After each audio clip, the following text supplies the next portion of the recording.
Galactic Journey, December 16th, 1958. February 1959 Galaxy Wrap-Up. At long last, the February 1959 Galaxy is done, and I can give my assessment of the new bi-monthly format.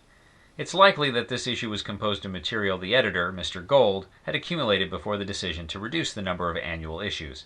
Therefore, the real proof of the pudding will happen when the next issue comes out, in the first weeks of February next year. Two stories remain to be read when last you saw me. One is by newcomer Ned Lang, whose short story Forever is about the peril one faces when one has developed the world's first immortality serum, or at least when one thinks he or she is the first. It's not a bad story, and it has a cute ending, but the writing has a certain clunkiness to it. I suppose allowances have to be made for neophytes, especially ones working for a penny and a half a word. The other story, a novella by J.F. Bone named Inside Kick, is quite good. This is in part because it turns a genre on its head.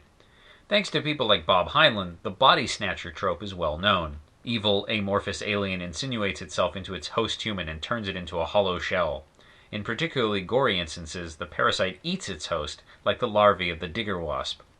I have a friend who is relatively immune to the most nauseating of phenomena, but show him a movie about body-snatching beasts, especially when they enter through cranial orifices, and he fairly faints.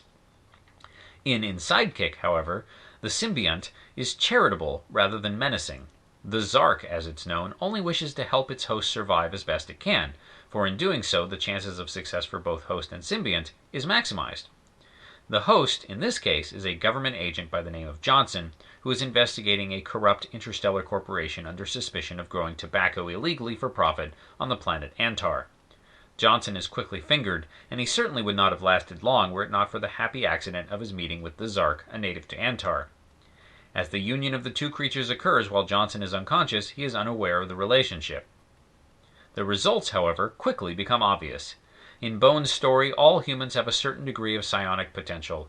Practitioners of psi, on the other hand, are universally psychotic and thus only marginally useful. The Zark unlocks Johnson's psionic potential without precipitating any nasty psychological effects. Johnson gradually realizes he's become a telepath and has the ability to teleport. Telekinetic and precognitive ability follow soon after. With his newfound skills, he's able to evade death and take down the criminal organization. What makes the story so fun is how nice the Zark is. Who wouldn't want a benevolent guardian angel living inside him or her, and thus enjoy a panoply of superpowers? Better yet, there's no sting in the story's tale. Johnson isn't doomed to die prematurely. It doesn't turn out the Zark is really planning on eating Johnson. The Zark isn't part of an alien invasion. The story simply is what it is, the happy tale of a man and his symbiont. The only weakness is the 2-page coda, which feels tacked on. If I did not know that Bone is a real flesh-and-blood person, I'd think he was a cover for Bob Sheckley, who also appeared in this issue finishing up Time Killer. Inside Kick has that same light, pleasant touch. To wrap things up, let's give the new giant-sized Galaxy a final score. Time Killer was decent, Installment Plan was flawed and disturbing in its politics, but the rest of the magazine ranged from good to quite good. Let's call it 3 out of 5 stars.